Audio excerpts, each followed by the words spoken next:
In today's video, I'm going to teach you how to change default font and font size in Microsoft Excel. Changing the default font and font size in Microsoft Excel can save you a lot of time, especially if you regularly create new worksheets and prefer a specific text style for your data. Instead of manually adjusting the font every time you start a new workbook, Excel allows you to set a default font and font size so that every new sheet automatically uses your preferred formatting. To begin, open Microsoft Excel on your computer.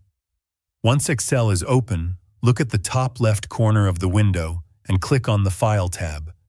This will open the Excel Backstage view where you can access different settings and options related to the program. From the menu that appears on the left side, scroll down and click on Options.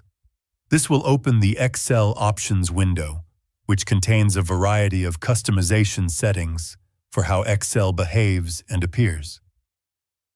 Inside the Excel Options window, make sure that the General category is selected on the left side. The General section controls many of the basic preferences for your Excel environment. In this area, look for the section labeled When creating new workbooks. Within this section, you will see an option called Use this as the default font. Next to it, there is a drop-down list that displays the current font used by Excel when creating new workbooks. Click on this drop-down menu and choose the font that you would like Excel to use as the default. Right below that option, you will see another setting called Font Size. This allows you to define the default size of the font for new worksheets. Click on the drop-down list next to Font Size and select the size that you prefer.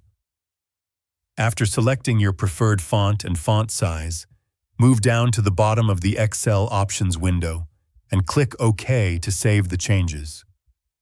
Once you click OK, Excel will notify you that the changes will take effect the next time you start the program. To apply the new default font and font size, close Microsoft Excel completely and then open it again. When Excel launches again, create a new workbook. You will notice that the cells now automatically use the font and size that you selected as the default. This means every new worksheet you create will start with your preferred formatting, helping you maintain consistency and save time when working with spreadsheets. If you ever want to change the default font again, simply repeat the same steps and select a different font or size in the Excel Options window. If you found this video helpful, let me know in the comments. Give it a like, subscribe to the channel, and don't forget to hit the notification bell.